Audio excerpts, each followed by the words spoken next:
I finally got it to connect on. Yeah, you did just type Teddy Riley on me. I'm Teddy Riley.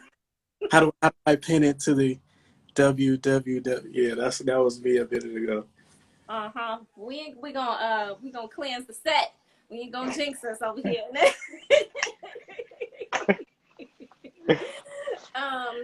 me see. I usually forget to pin comments at the bottom, so let me see.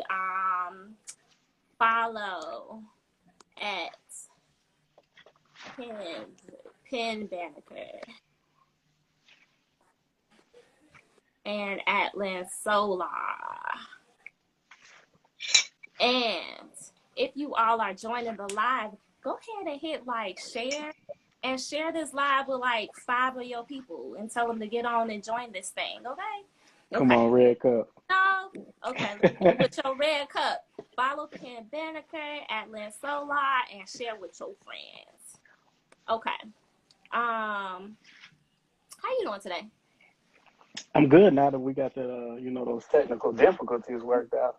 I hate being the weak link. Like the reason the stuff is messed up, so I was over here sweating. I kind of sweated too. Like we gotta restart again. Man, that's okay. That is quite all right. It just reminds you that you're human, right? You know. Wait, before we get started, please tell everybody what I'll be telling you. I just randomly message you every time. Please. Oh, good. I'm glad you gave me permission because I was like, in your intro, I was going to be like, lover of nice teeth. Y'all, I post pictures and it be at random times of the night. And can I call you by your government name too? Or what you want to go by hand? Okay. Yeah, just call me Phil. Yeah, okay. That's fine. And, I look up and I'm like, oh, I got a message. And he'd be like, I don't want to be a creep, but you got nice teeth. I'm like, okay. Thank you. I appreciate it. So yeah, you have a teeth fetish. And FYI to anybody watching, Damien likes the teeth, okay? I like nice teeth. You like nice teeth, and that's not a bad thing. But thank you. You always lift me up when I need it. So those posts are those messages are always timely.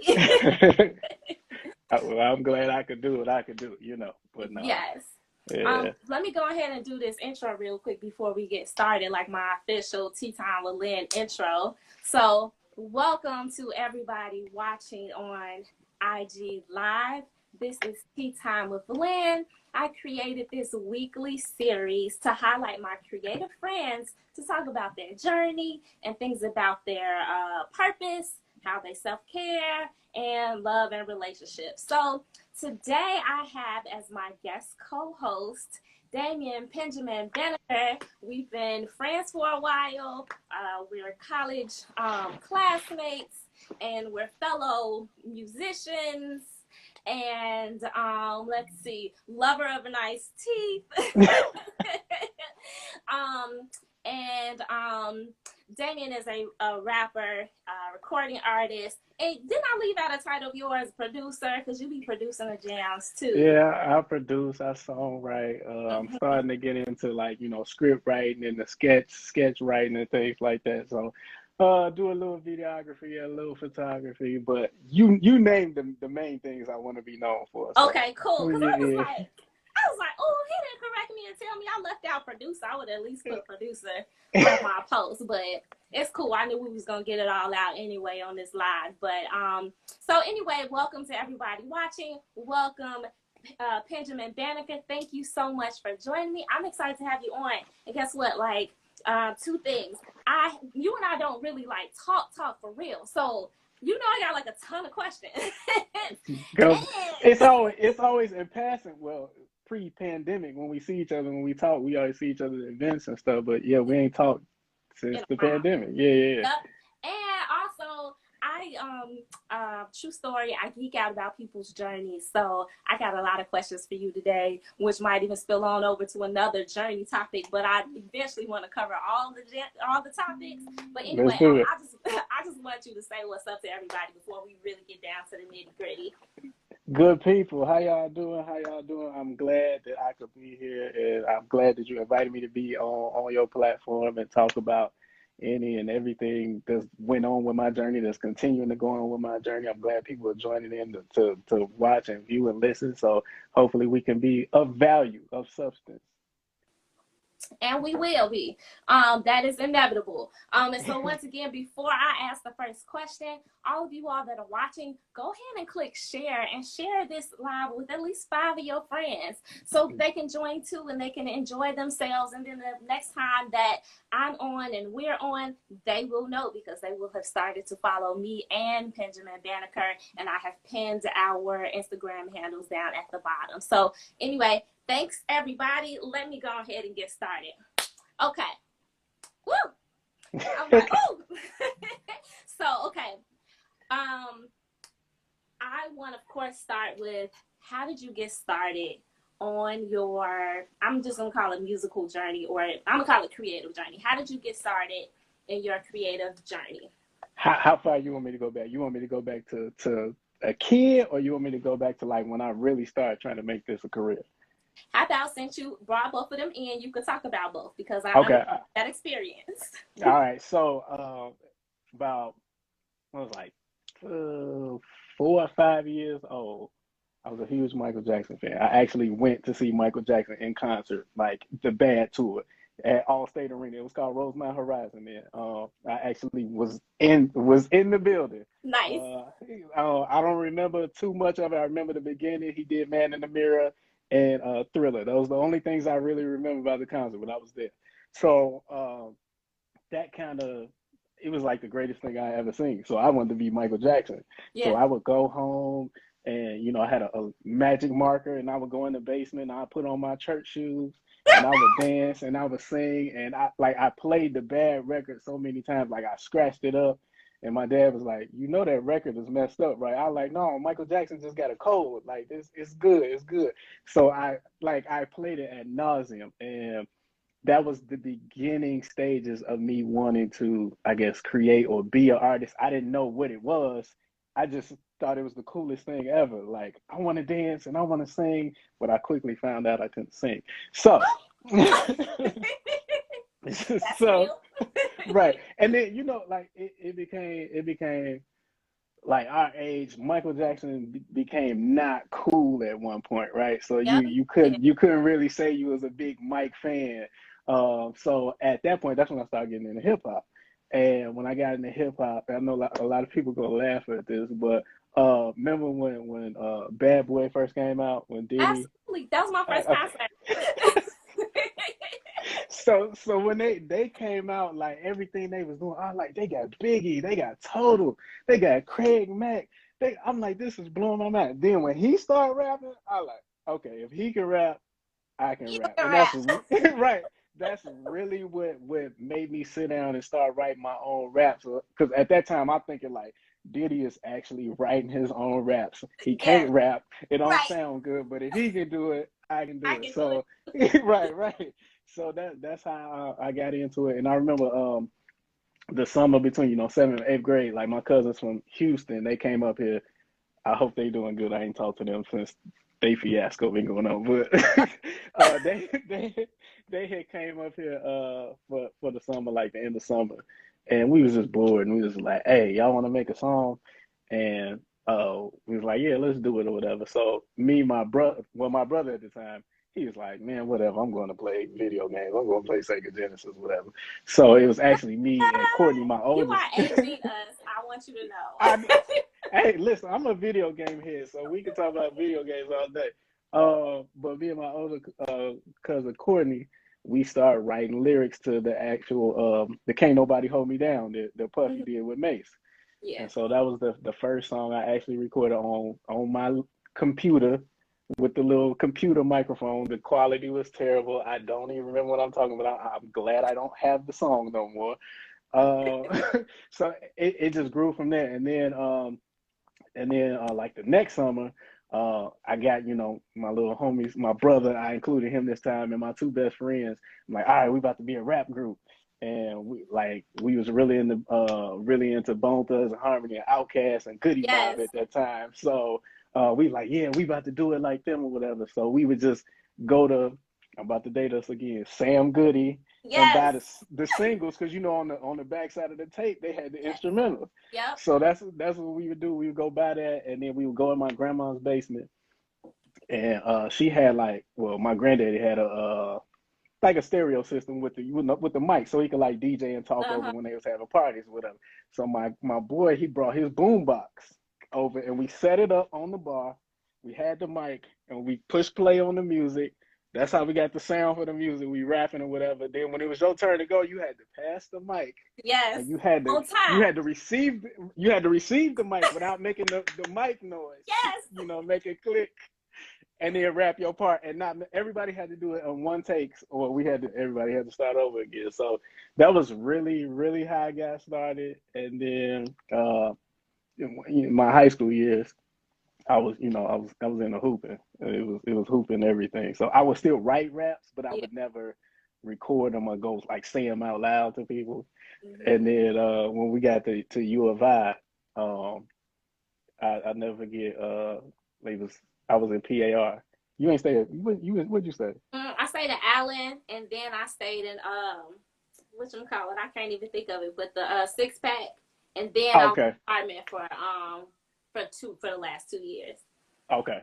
Yeah, I was in PAR. We was out there, and Omen Damon, as we know him, Mm-hmm. was next door. So I was room 428. He was 429, Okay. and I Shout out went to over Owen. there. Yeah, right.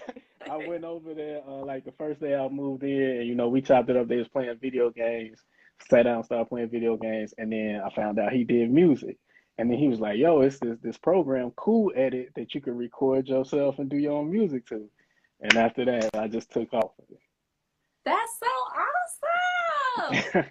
Thank you for sharing. That was it's interesting because I hear like parallels to your musical upbringing with mine. Like, of course, mine was like SWV and the Escapes and the En Vogues, and like being in all these different like girl groups that never turned into anything, but we would like sing after school while we waited for our parents to pick us up. We was trying to nail those harmonies, okay? Funny thing is, I just recorded myself doing Tonight. Who was that? Escapes Tonight a couple months ago, because I was like playing around with my mic, and I was just like Tonight, and I was just like, that's harmony, like. But yeah, that's super. I mean, it's interesting. I think I never heard another rapper's journey that was similar to mine, so that's pretty dope. I'm a R&B guy more than the hip hop guy. I think in a lot of my music, you hear a lot of the R&B undertones or whatever, because I'm melody based. Yeah. And I know it's easy to say that now with the current state of hip hop and how it is. It's so melody based, but I was melody based before all that happened. So you gave me another question. Let me write this down before I ask it. I want to say what's up to everybody that have just joined us. If you have any questions, go ahead and hit that question button and put your questions there. Feel free to engage with us. This is a conversation between Penjammin and I, and also with you. So go ahead and drop your things. I see some of your comments. Lord Ills, he comments about the basement tape, so he definitely understands. And to see Michael Jackson in person had to be a blessing in itself. We got lots of haze and what's up. So yeah, thank you all for joining and being engaging with us right off the bat. So you brought in the question of genre. So back in the day, like genre was very prevalent. It's like these are the boxes that you're in, and then as we got into like college, then we had like a major introduction to like pop and folk and classical and spirituals and all those different things. And do you consider yourself to be like in a particular genre now, or like is there one genre that you're like that you have identified that this is your genre of music?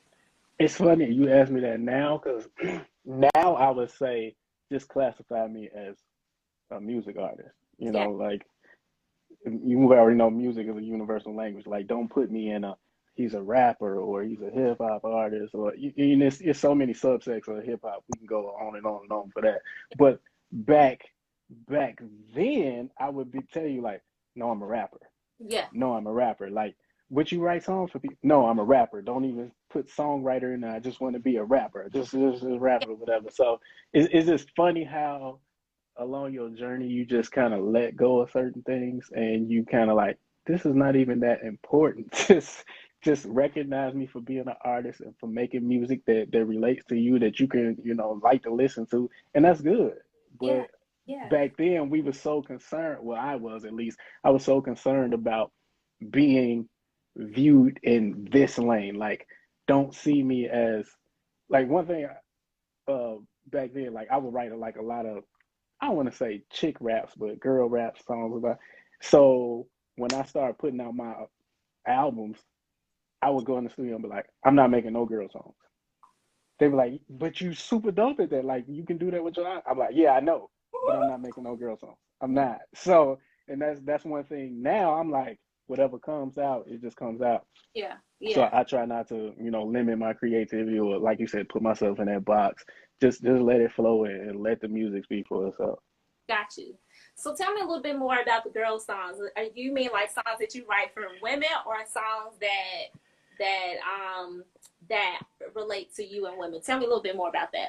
It would be songs that relate to me, and like, or we going on a date, or it's a lovey-dovey type song, or it's a Gotcha. relationship based song, something that would, if something I feel like if it was a male and a female listen to it, it would probably resonate more with the The female girl than the male. cousin. So Yeah. yeah. So that's how I would classify that. Okay. We got our first question. I'm gonna put it up. Let me see. How do you go about writing? Is it inspirational based, or can you just pick up a pen and create out of the blue? This is for both of us. Hey, I gotta go. You wanna go first, or you want me to go first? You go first. Okay, all right. Again, this is another thing that evolves over time. So, when I first started, it was pen and paper. I had to, well, let me back up. I always have to have the beat. I cannot just write or rap, but like, oh, I think this is dope. Now let me find some music to match that. I can't do that. I know people that can do that. That's not me.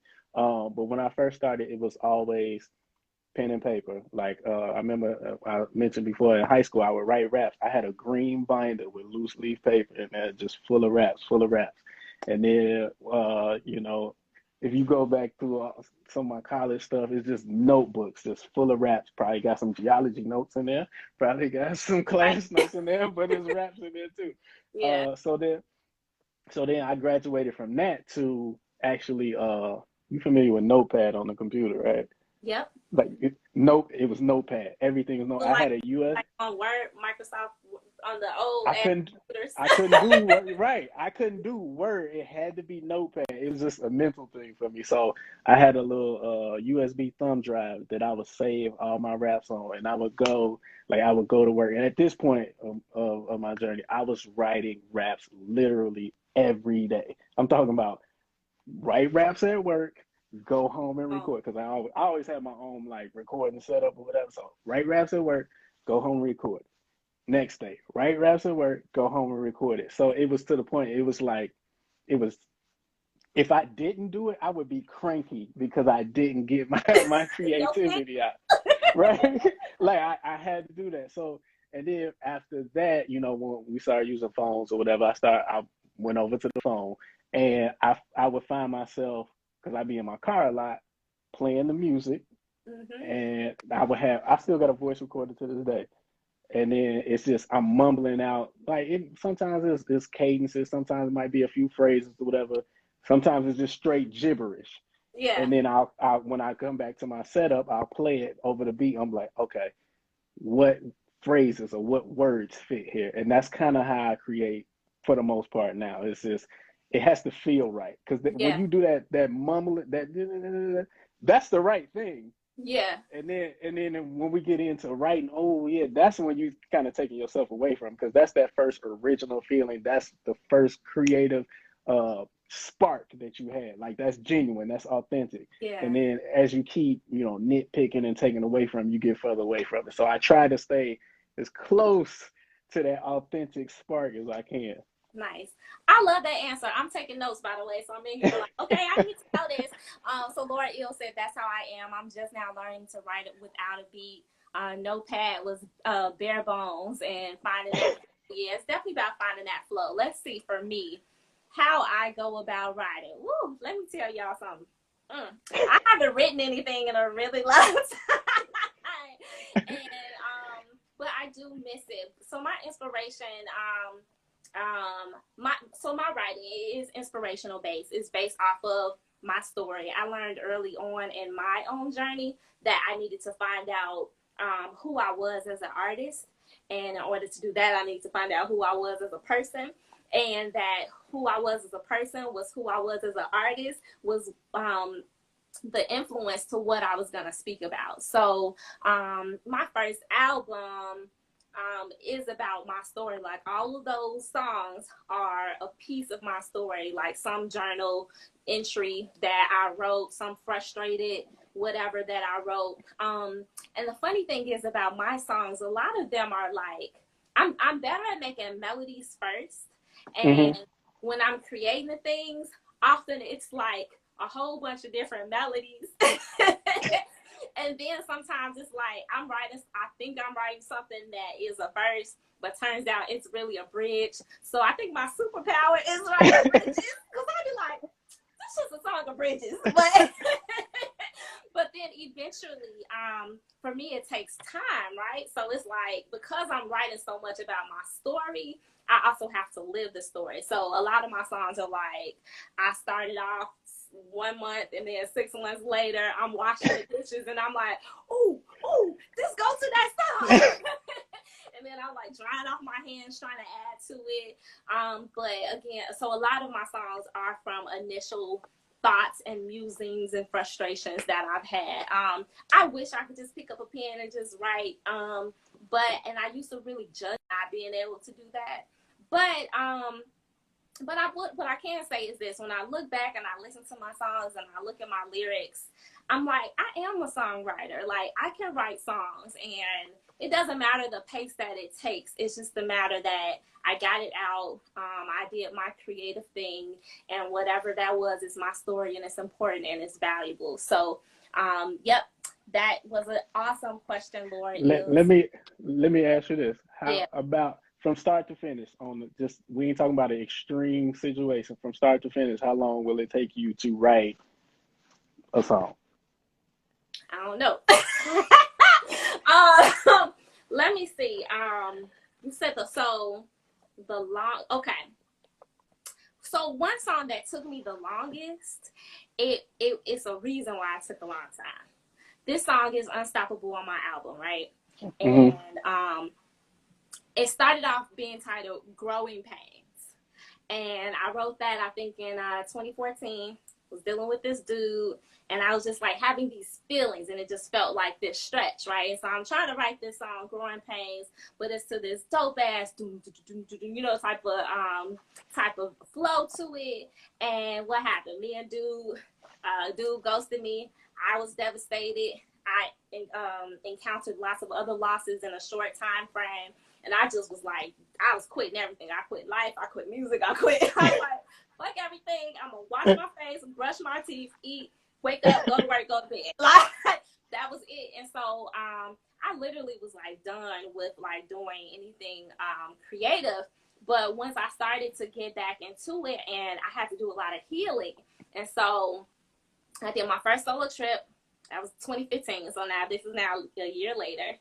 And then after that trip, I came back, and it was a trip to London. Came back from London, and I had this artist coach. And she was like, what is it about this London trip? Like, you have to write about it. And I told her about it. And she's like, so that needs to be your superhero song. And I said, got you. And I was thinking, I got the track for that. So Growing Pains got flipped right on over to this superhero song that was basically me talking to myself and women like me, like, girl, you got this. Ain't no problems you can't solve, yada, yada, yada. So things like that. So that took about, I guess, a year and a half.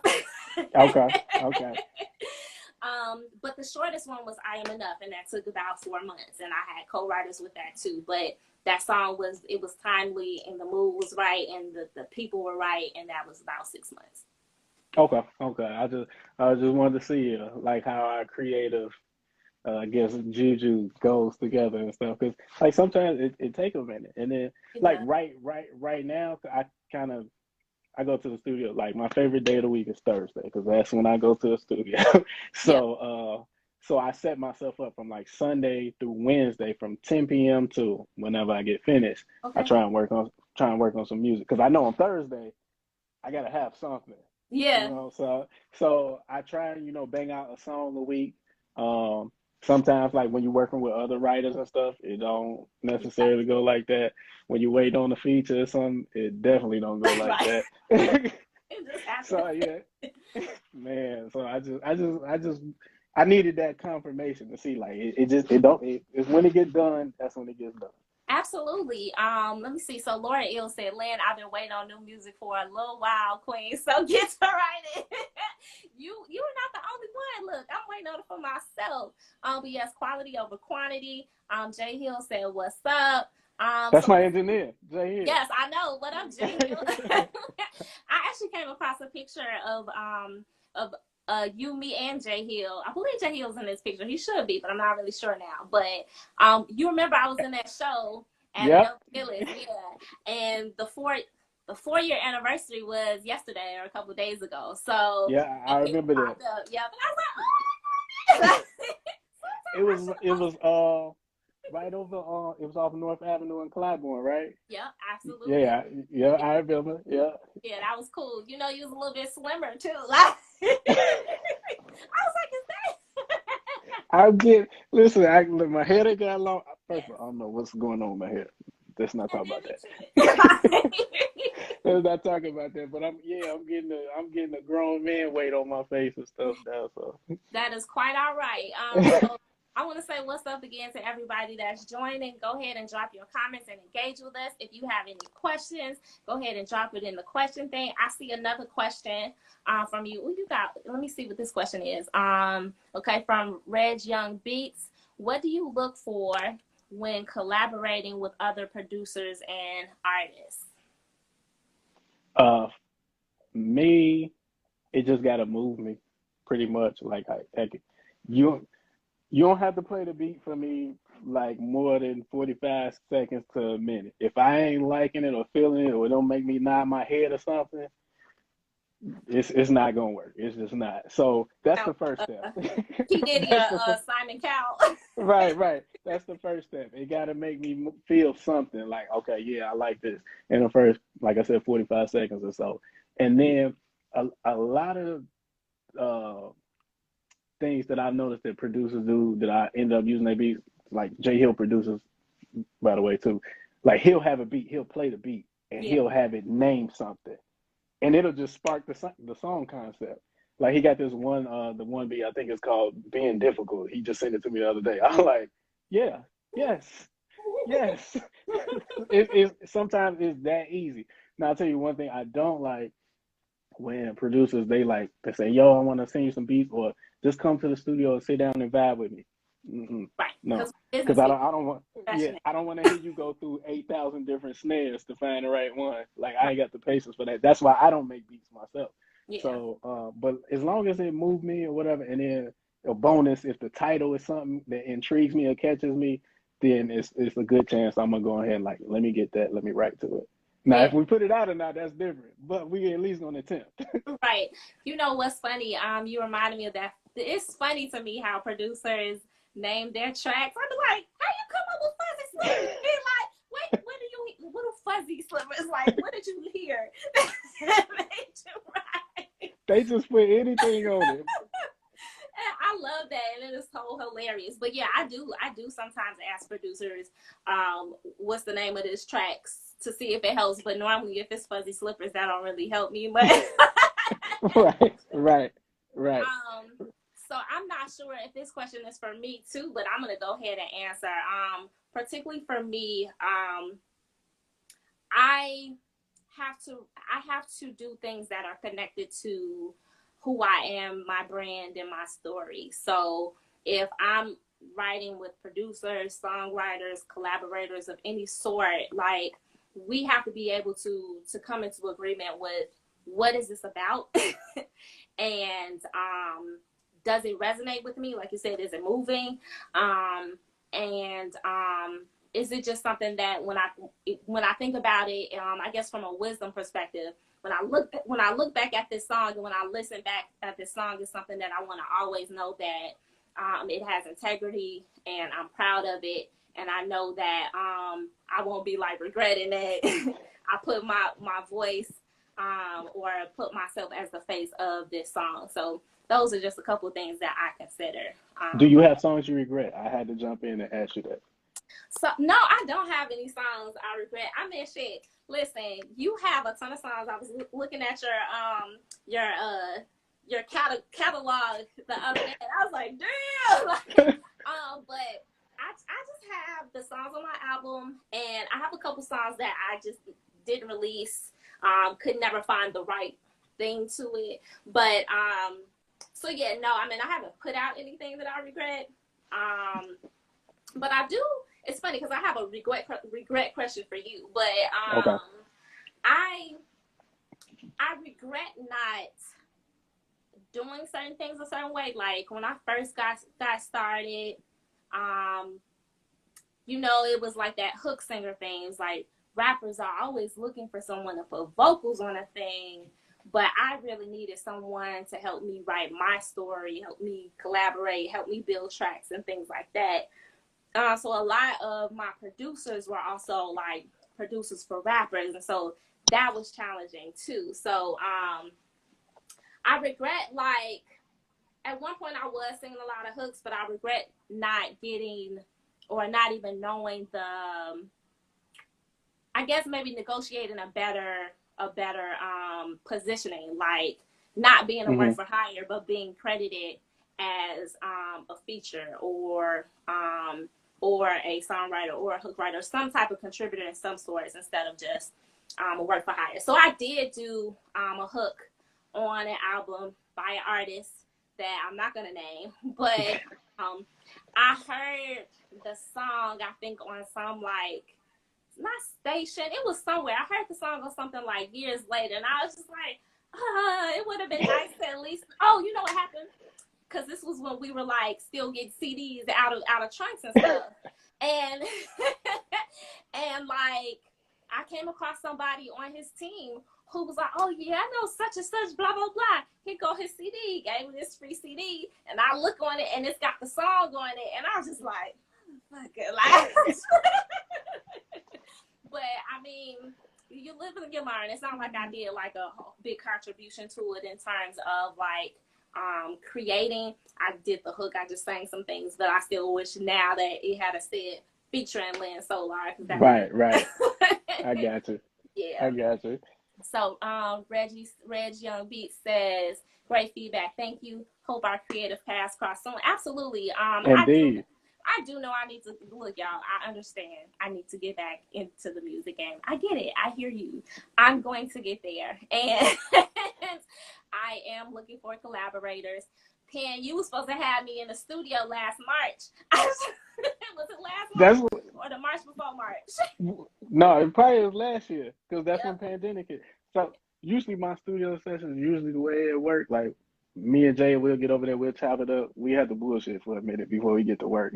So we'll eat, we'll chop it up, talk about sports, politics, whatever, and then we'll get to work. And then whoever gonna come, you know, sometimes people just come and listen, sometimes people come in to write, sometimes people come in, you know, just add they 2 cents or whatever. So that when the pandemic shut down, it's really just me and him in there now. It's nobody else. We listen. I love you. I don't know if you got COVID or not. I don't want to give you it. If I got it, I don't want you to get. So, you know how it goes. So. I dig it. Yeah, we're going to get it together soon. Y'all keep me honest, okay? I hear you. Okay, so my question let me see. I got a whole bunch of questions, but I want to see if there's one that, since we're talking about journey, I have on one of my journey t-shirts, rejection is just redirection. Okay, and so I also have 2 other shirts. The other one is I Am Enough, and then the third shirt is Keep Going, the Wins Are Worth It. And so I created these shirts because they both, all 3 of them are about different parts of my journey, or they're parts of the journey that can kind of circulate or rotate when you're creating something and working towards a dream. Do any of those three affirmations resonate with you as a part of your journey, and why? Every single last one of Which every one single last one. resonates with you today? The one I'm feeling the most right now is probably I Am Enough. And the reason I say that is because the music climate now of how to promote your music is you got to be on the social media, which I hate, by the way, but you got to be on there. That's the name of the game. That's how you Yeah. got to play. And so, and being on there, you'll run across artists similar to yourself on the same level as yourself, and Yeah. you'll be like, whoa, they got like 200,000 views on this, or they got, 2,700 likes on this, Yes. and they weak. Like it, like just being for real. Like like I know I'm better than him. That's how they be. And then after you see that so many times over and over and over, it can mess with your mental and it can mess with your psyche. So that's why I say like that one. That's probably always number one. Like, listen, don't let this social media bullshit and all this stuff that's going on, people faking their streams and all that, mess with you, because it is a lot of that stuff going on behind the scenes, and you don't know who they know or whatever. It's just what happened. Yeah. It's just what happened. But you can't let that deter you. If this is really in your heart to do it, you can't let seeing stuff like that deter you. Everybody can't be Michael Jordan, but it's still everybody. It's other people that play basketball. You know what I mean? So yeah. You preached the word on that. And then Carmen's Heat Wave says I Am Enough is the same for her too. Ironically, so I wore this shirt today because this is how I'm feeling. Lynn Solar got some not bad news. I got some disappointing news this morning. So I started my day out crying. You was not crying. I mean, I was like, it's a wrap. But I wasn't feeling not enoughness this time. This time it was like, damn it, like I'm good. I was gonna get this thing. The long short of it, I had been auditioning for something for about like 4 months or so, and today I got word that I did not get what I was auditioning for, and I'm just like, and it was like, I have someone very much like you. So now it's crazy because like I've gone through a lot of my journey, most of my journey with people saying you're different, you're to this, you're to this, you're to this, and now I got somebody saying I have somebody like you, and I'm just like, hold up, is it? How you gonna get to me? Right. How you gonna get me? How you gonna get me and you ain't got me? Yeah, so that messed my mind up this morning. I said, now, ain't this about to be? I feel you. Yeah, so I love that. So hey to everybody that is on the Instagram live with us. I'm so thankful that you all have joined us. I'm here with my co-host. I was gonna say co-star, so you can be my co-star, Penjammin Bannekar. Make sure you all follow us. You can tap the little icon and follow me or follow Penn, whoever you weren't following. But yes, thank you, Carmen. You said, girl, God has something better for you. It's a blessing in disguise. I'm going to hold on to it. See? If you all have any questions, go ahead and drop it in the questions. If you have any comments, go ahead and engage with us because we love it. We're talking about the journey today. And before I keep it moving, I forgot. Damien, you reminded me something that I wanted to celebrate with you. Congratulations on making 100,000 followers on your Spotify. Oh wait, 100,000. No, it was 1,000. Yeah, we gonna speak that into existence. Yeah, that was some predicting there. Okay? Right. So We just gonna speak that into right. Yep. So we're gonna celebrate the 1,000 followers, and we're gonna celebrate the future 100,000 followers. We're gonna do it. Yes. So you all can follow Penjammin Bannekar on Spotify and be his more followers. And then also follow Lynn Solar because I got like 23 followers and a sister needs some more followers. So help me make it to my 1,000 and my 100,000. And if you're just joining, hit share and share this live with at least 2, 3, 5, 10 of your friends.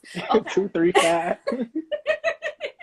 Okay. So speaking of this followers things, because Lynn Solar has been dying to know.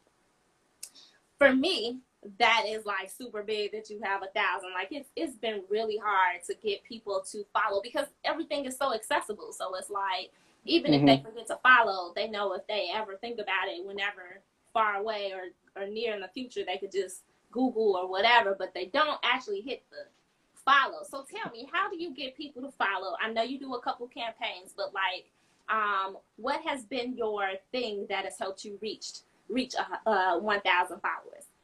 It's a combination of things. Like you said, the campaigns. We try and start this all the way up. Okay, so we all know content is king, right? Video content, whatever. So I really kind of tried to dig into that and create content. That's why you see me do the B60, the Banneker in 60 seconds, where sometimes I just get on there and talk for 60 seconds, or sometimes I'll just answer random stuff or give my opinion on or worldview or whatever. Because sometimes people might just come to the page like, oh, what does he do with outside of music? Or what does he think or whatever.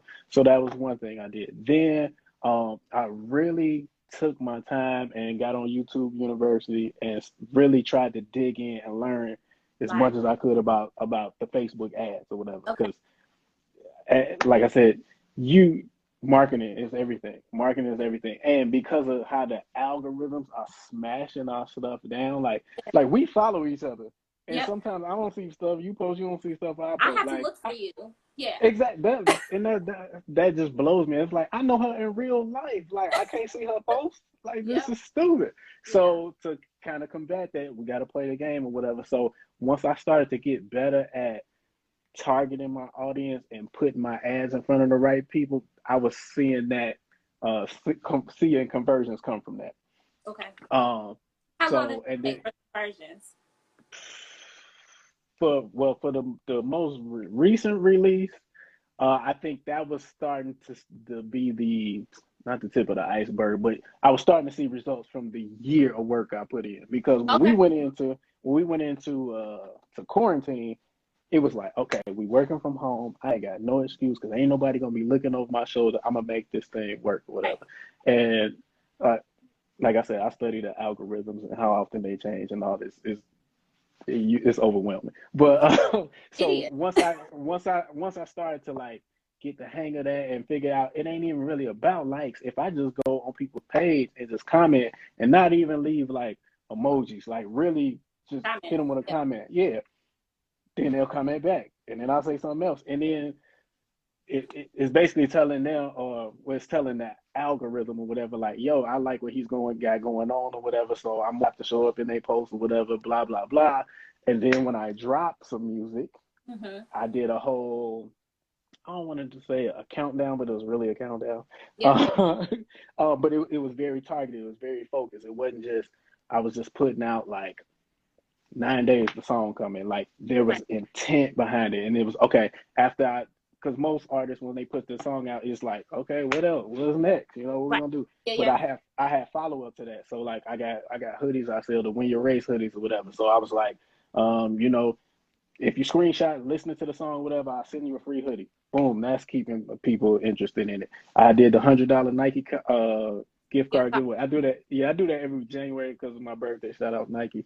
I do that, and it was just these little things that I had picked up on, just like doing tons of research that I saw that worked. And like I said, I started this whole way of thinking and this part of the journey, like when we really went into quarantine, because it was like I ain't got nothing but time. So if I come out of quarantine and I'm in the same place that I was in when I went in, like I might as well just be a stay-at-home dad at that point. Like that's awesome. Congratulations on like sitting down and putting yourself through the hard work. I heard discipline in there. I heard intent. And I don't think I'm disciplined enough though, to be honest with you. Man, listen, like it's interesting because how you have things structured out is definitely like who I am. You know, calendar things all day, but what I've had to learn in my creative journey is to fall back and let things flow. So that's also why I'm not as like I guess forceful or strict with myself on like getting music things down, because what was happening was creating structure was making me not want to do it, and it wasn't fun. And I also was really hard on myself when I wasn't able to create in that specific time that I set out to create. So I've had to learn how to like take that pressure off and to just not do a structure. But now I can create, the place I'm at now, I can create a structure around that. It's just a matter of, I'm fleshing out a lot of ideas right now. Like this Tea Time with Lynn series takes time. I got to be on social media more than, intentionally more than I'm used to or sometimes want to. So I'm just trying to figure it out, you know, and I'm allowing myself to be human and to figure it out and know that whenever the music comes, it's going to come. Whatever the creative things, because you and I both have several different creative hats. So whenever those things come, it's going to come. So speaking of several hats, how do you manage it all? Because you're doing those things, and you have a full-time job, right? Yeah, I do. Yeah. That's what I was just telling you. I don't feel like I'm disciplined enough. Okay, so just one thing I try and do on like during my work hours is I try and do 30 minutes of work, 30 minutes of my shit. 30 minutes of work, 30 minutes of my shit. Now, it don't always go like that because sometimes it'll be like 30 minutes of work, an hour and 15 minutes of my shit. So that's one thing I do. And then I think it's very important to set a time block of when this time hits, I'm going to do whatever it is creative. So like I said, my time starts at 10. My alarm go off on my phone every day, Sunday through Thursday, well, Sunday through Wednesday, because I'm in the studio Thursday. It goes off at 10 o'clock. So I'll get in, I'll start playing music. If I'm not feeling really like writing nothing, or it's just whack or weak or whatever I'm writing, I'll start doing some research. Okay. I'll go on YouTube University and figure out how to, just learn something. Yeah. Or, I got, you familiar with the Indie Bible, that catalog that they publish with all the contacts and the blog posts, the and directors and stuff. Yeah. I'll like, okay, well, let me bang out some emails because I'm not feeling creative with that. Like, it's just important to set that time to from 10 to whenever I get sleepy with. So that could be, 2 hours, that could be 5 hours, just to be productive. Yes, I love it. Because you don't want to wait. I don't want to let the day go by and be like, damn, I ain't do shit to advance my craft today or advance myself today. Nothing. Now, you heard some. So I have been exploring with time blocks since I've been laid off, and I really enjoy it because it's just really helped me to be in a better flow with life. But dang, I just forgot my train of thought. Okay. That happens. Wait, tell me the last thing you said. About the sit down, whether it's 2 hours or 5 hours, just sit down and be creative and do something productive because you don't want to let the day go by and you be like, I didn't do shit to advance myself. Yeah. Got it. Okay. So, we're getting older, right? And 25-year-old Lynn is not the same as little Lynn. And I'm trying to one more time. I'm trying to figure out, it's crazy. It was like maybe around the time I turned like 30, my energy level started to shift.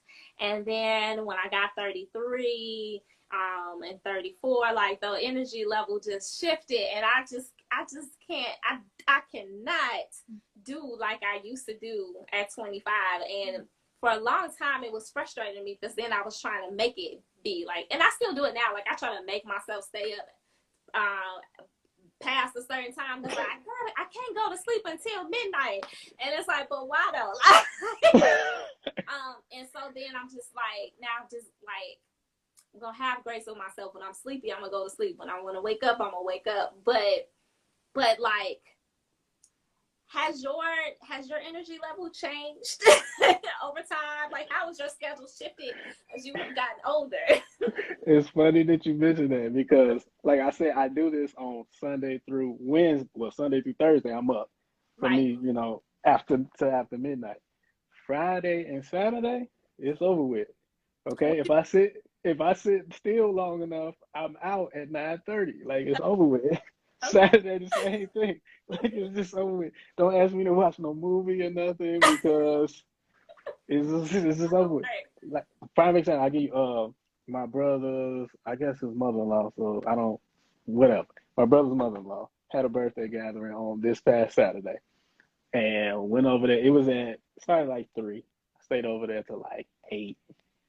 Ooh. I got home. I was asleep by 9:15. Yeah. I had 2 cups of drink. Came like it was over with. Yeah. TV off, no radio, no music, nothing. Gone.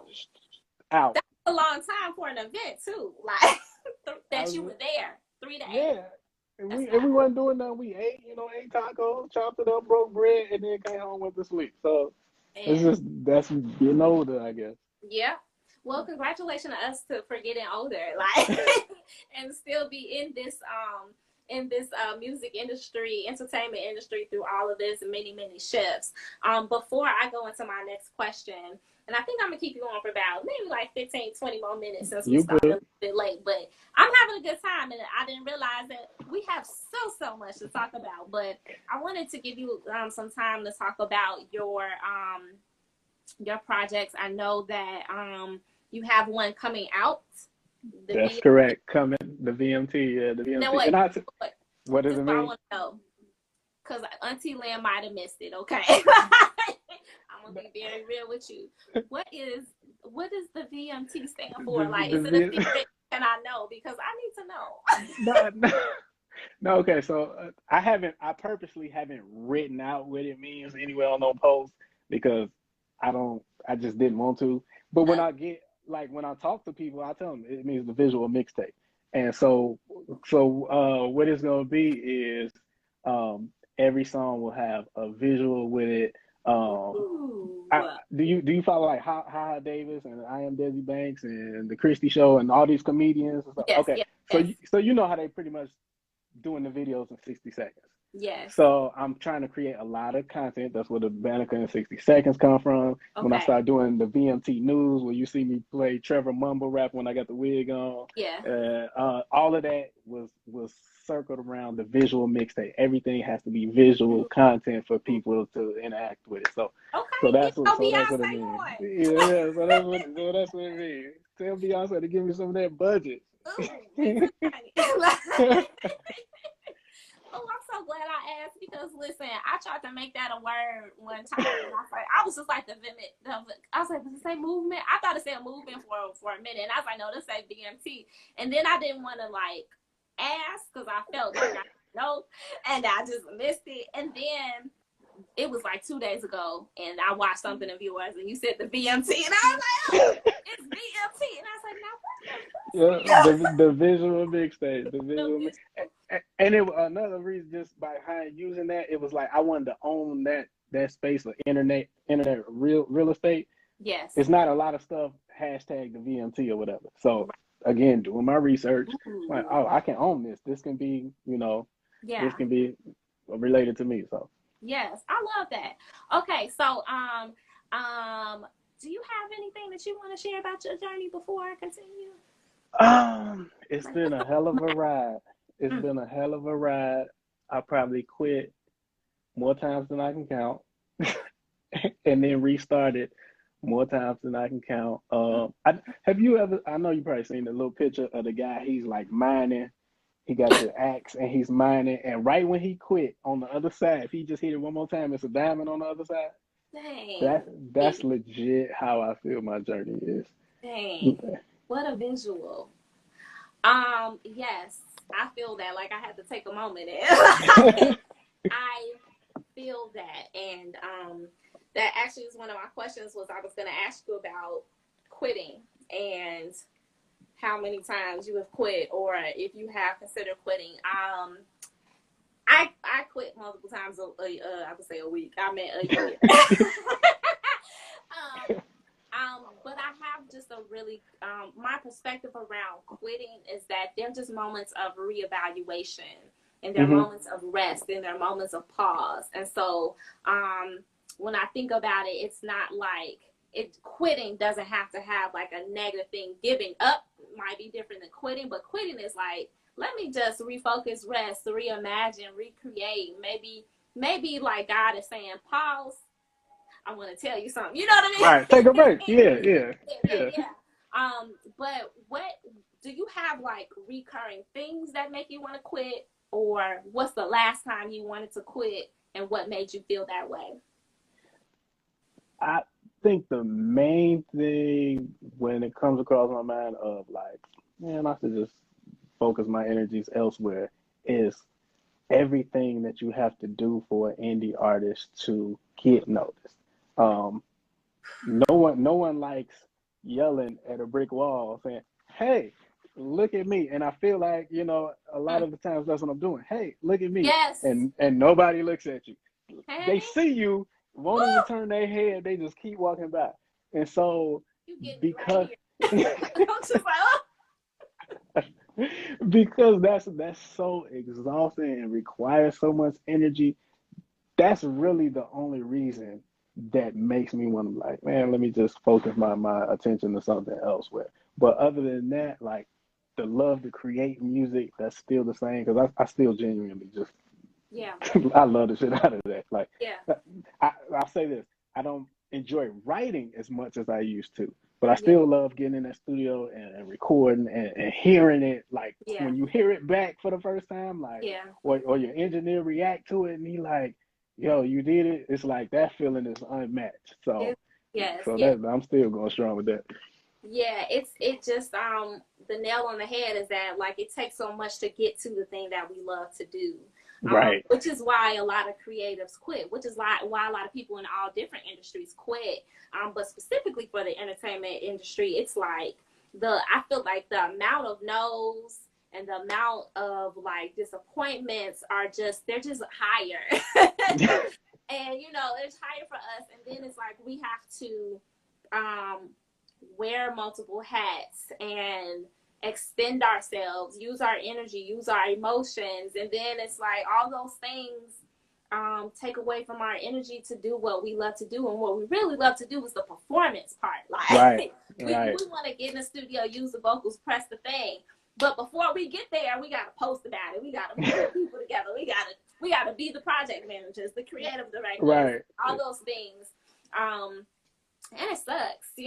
I'm hoping for the day where you and I both could have like all the things that we need and want to be just the creators But that we want. but we had it's important for us to go through this phase though, because one, we get to learn so much stuff that we We would do. getting to learn if we just outsourced it to somebody else. Yeah. And two, like I feel like when we get to that point where we got people on our team, like I'm blessed enough to say that I got a few people on my team that I can like physically Yes. count on. They invested in doing in my brand and what I'm doing. So Mm-hmm. I'm blessed to say that. But it'll get to a point where I guess I become a business, and then people will Yes. look at me and be like, yo, it's beneficial for me to work with me because I'm going to get something out of it. Yeah. Not just I'm helping him out, whatever. So when we get to that point, it'll just be a weight off our shoulders. I personally think we ain't going to know what to do with ourselves because we're going to have too much time on our hands. We're so damn busy. Like. Right. Like, I thought you was in the studio. What you doing in the marketing meeting? Nope. I'm here. What's up? Like, I was just bored. I got here early. Right. Right. Oh man, I love that. But yeah, that makes sense. Like when we get there, we will be the total package. Like we are the total package, and everybody else will be around us and help us continue to be the total package. Now, one thing I forgot to ask you was about your dream. Like, what is your big dream? See, my dream was always to just be heard as an artist because I felt like there's a ton of people out there that relate to what I am and what I speak about when I'm going through those type of problems and dilemmas, whatever. And Yeah. that's why in my latest song, the prologue, I started it off. I said, "Oh no, it's just a suburb kid who never sold dope." Mm-hmm. Like there's a lot of people out there that listen to music that can't relate to the street life and the drug game and all that kind of stuff. So I'm letting you know on top, like this what we here for. This if you want something else, go elsewhere. But it's just damn, I just had a you. I just lost my train of thought on the last part. But it'll come back to me. But you go ahead and take it. Go ahead and take it. Your big dream. Oh, the dream. Yeah. Oh, yeah. So my dream was always to be just heard as an artist. It was never about monetary value. Of course, I want to be paid for what I do, Yes, yes. but when I sat down and said, "Hey, I want to be a music artist when I grow up," it was never monetary based. It was never because I think I'm gonna get a big house or I'm gonna get, a nice car. No, I just wanted to be in. I'm sure you've been to the House of Blues many times. Yep. I Before. just wanted to be, yeah. See, I haven't yet to grace that stage and perform, but I Yeah. just wanted to be able to go from city to city Yeah. and sell out venues like that. I ain't got to be in the The United Center. backyard to yard. Yeah, yeah. I ain't got to be at Soldier Field. I ain't got to be, at all these arenas and stadiums like that. I could be at Double Door. I could Yeah. be at Subterranean selling that out, and I'm good with that. Yeah. Yeah. Carmen says, this is such an amazing discussion. Thank you for this. Thank you for joining, dog. Beating yourself makes the rejections worse. And she's gone through that, and that's rough. Awesome. I want to shout out all those that are on the live with us.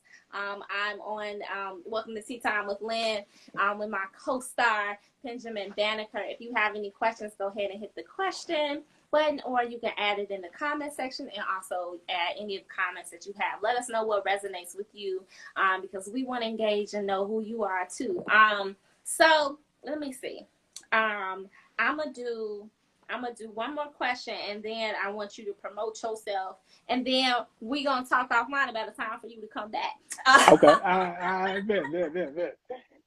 Okay, let me see. Okay. You kind of answered that one. You kind of answered it. Okay. I want you to talk about or give advice to any creatives that might be watching this. It can be, if it's, music artist specific, or it could be creatives in general. Like, what advice would you like them to take away when they finish watching this? Like, what's the thing that you want other artists like yourself to know? And it could be younger artists, people just starting out, or people anywhere along their journey. The main, most important thing I would tell anybody that's doing this is be you. Just be yourself, because it's easy to hear what's trendy and what's hot and what's working right now and try and pattern yourself and to fit that mold. But then when the trend change or the page turns, you left behind because you never developed yourself as an artist or who you were. So I had this point along the journey where, rappers used to, well, they still do. I was like, I'm the best, and then say a line after that or whatever. And I got to the point I like, you know what? I'm not even about to say I'm the best rapper or whatever, because I'm just trying to be the best Penjammin Bannekar, because there's nobody else like Penjammin. Nobody else can do what I do. Yes. And so understanding that really helped me during the creative process. It helped me. I still compare myself to people, but it helps me. It grounds you. It grounds you in knowing that I'm not gonna be like a flagpole. When the wind blows, I'm over here.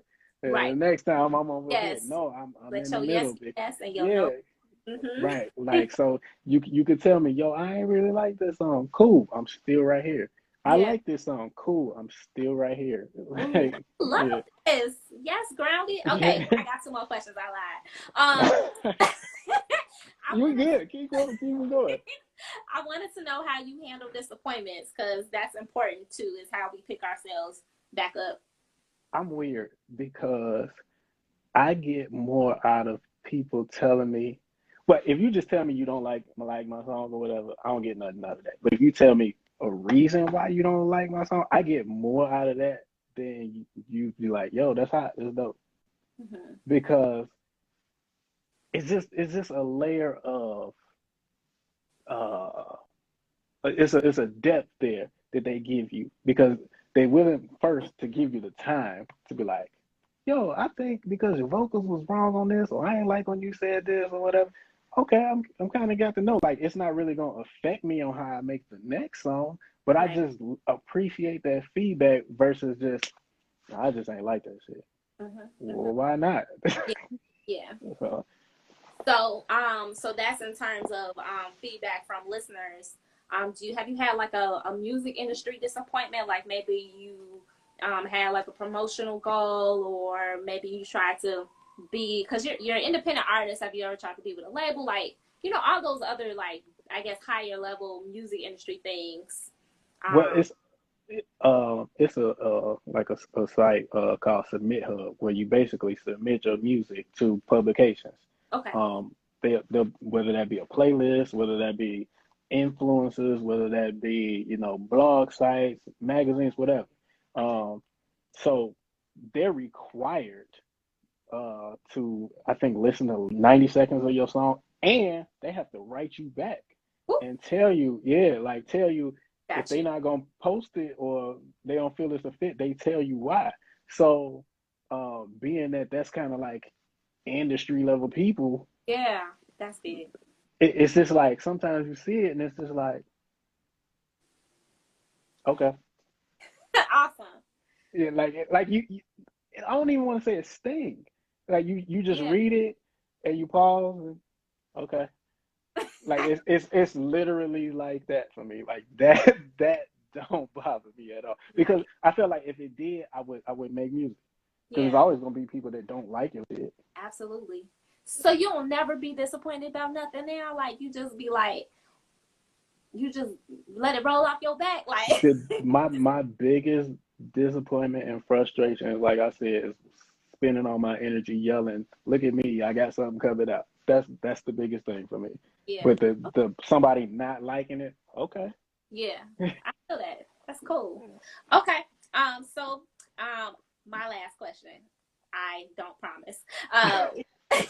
What's your biggest win? Oh, my biggest win. I had a few along like I've had a video on MTV. Ooh, I didn't know TV. So ill right. That was on my first album, Heartbeat. That video made it to MTV, and then like when you go to like Export or you at Planet Fitness and you run on the treadmill, and you can select the channel that you want to listen to, and they show the videos and stuff. My video was showing in gyms across the neighborhood. Oh wow! So that was one of my bigger wins. Also with that album, I'm not sure if this is the process no more. I'm pretty sure it's not. But me and my manager at the time, we was trying to get me into the Grammy consideration. We didn't think we was gonna win. We was just trying to get in there. And it was like 4 rounds of voting, and I made it to like the third round. I was like, that would have been so dope just to say I'm Grammy nominated as an indie artist, and only people in Chicago know me. That'd have been super cool. So I hang my hat on that one too. I'm really proud of that song Graduation I put out last year when we was in the pandemic. And just story behind that song. My daughter was graduating 8th grade last year, and we couldn't have no graduation. She was bummed out about it or whatever. So I made the song. I really didn't even write it. I just cut the music on and kind of started saying stuff and like, oh, this kind of works or whatever. And then like to see so many people get behind that song and get interviewed about it, and she loved it, whatever. It was like a cool dad rapper moment. You know what I mean? So it was pretty cool. And I get another thing, like my daughter don't think I'm corny. Like, she listens to the Baby and Megan Thee Stallion and all that kind of stuff. But she also listens to me. She's like, yeah, when I don't want to hear G Herbo and them, I listen to you and stuff. So like she actually don't think my music is corny or like that's my dad, whatever. So that's pretty cool too. That is. I love those wins. Those are awesome. Hey, what's up to Dope Bitch Honey? I love your name. Yeah, Dope Bitch Honey, what up? So, once again, this is Tea Time with Lynn, IG Live series, where I invite my dope creative friends to talk about the journey, purpose, self-care, love, and relationships.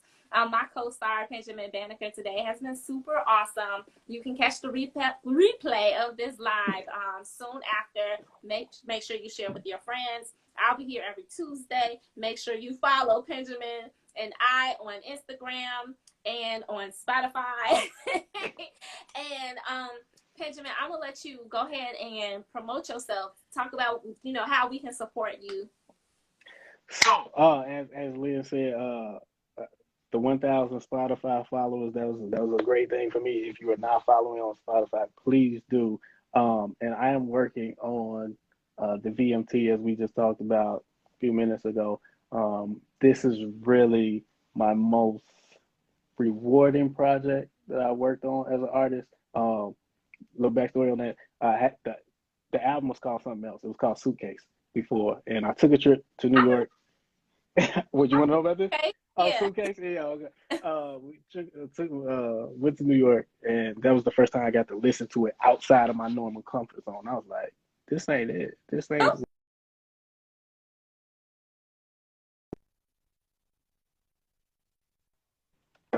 Oh, okay. I thought we froze.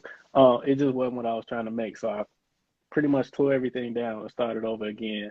And I really started making stuff that was like really in my heart and really in my soul and really opening myself up to work with other writers because I was like, I gotta write every word or whatever. I used to be that guy. Yeah.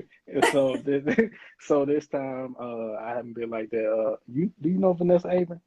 Yeah. Okay, so Vanessa actually she's been writing on the app. She helped me with some writing stuff. Awesome.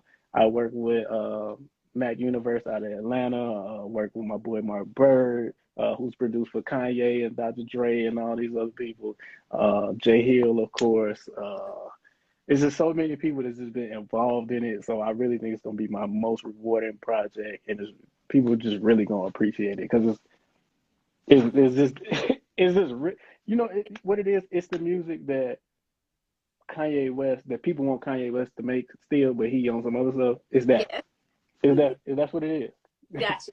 Yeah. I love that. So, when does that album come out? I don't know. No. Oh, that's No, no, good. no, That's no. dun, dun, It's dun. coming out. It's coming out this year. I feel like I really got one more song to do. Okay. Well, to make. The last three song attempts, they was like, nah, that ain't it. So I'm really waiting to get this one last song. I really been working on this like for like 2 years. This project for 2 years. So I don't know how many songs that is over 2 years, but I'm only trying to get 8. Okay. Shout out to Kobe. That's why I'm doing 8 songs. So yeah, What? Why? because Is that was it his number. with the number? Cause what? Yeah, when when he first came in the NBA, his number was 8, and then he changed it to 24. So Okay. Kobe, like I'm a Michael Jordan fan first, then Yeah. Kobe, and I argue with people in the barbershop about Kobe better than LeBron all the time, like I'm always. So it just hurt me deep. So I was like, man, I'm gonna do 8 songs for Kobe. I love that. Okay. Yeah. Well, I'm excited about your new work. Everybody, you gotta follow Penjammin in order to know when it's coming out. One thing about us being seasoned artists that you know that when it's ready, and we don't have Yeah. to hear. The dope thing about being an independent artist is that we don't have to adhere to anybody's timelines but our own and the muse of music and the spirit of flow. So take your time, Hattie. It'll be dope whenever it's ready. And one thing I was gonna say, thank you for joining me. I really had a good Thank you time. for having me. This was Yeah. dope. I'm sorry about the technical difficulty. That was my bad. That I mean, was my that's bad. okay. I ain't got nowhere to go. It was my bad. It was like you gotta update your app. I update, go to the update. It's like you got 800 apps to update. I'm like, come on, Jesus. Ooh, ouch. Well, I'm looking forward to seeing more of you. Tang, it was one more thing that Auntie Lynn wanted to say. I'm saying Auntie Lynn because it totally just like popped out. I do this on every call, on every IG live. That's fine. That's just who I am. But It happened to me too, so it's just normal. It's normal. yeah. So I definitely can't wait to have you back. And man, anything you want to say to all those that are You gotta watching? come to you gotta come to the studio. I know the COVID rate is starting to go down. I'm gonna hold your feet to the fire, get you to Okay, the studio, please do. and have your vocals warmed up because I'm gonna have you Yes. do something. So you got to give me like a month in advance. So I'm gonna start working on my vocals now. So I'm gonna be ready because you just Okay. told me like today is my notice. I hear you. And no, Okay. please keep me accountable because see, I don't have a team that holds me accountable to things like this. So, but a lot of times it's necessary and it's needed. So I would definitely appreciate having the push to get back in there because I do miss creating music. I definitely got you. Yeah, I just gotta I get in got that you. quiet space where the songs in my heart just blow out. So I got you. I yeah. got you. I got you. Awesome. Okay, well, yes, everybody, I'll be back next Tuesday. That's March 2nd. Stay tuned to my Instagram page and you'll know about the next guest. So, you have an amazing week. And I'll see you on the social media. And you got the best teeth in the game. We And I out. got the best team in the game. Have a good night. See ya.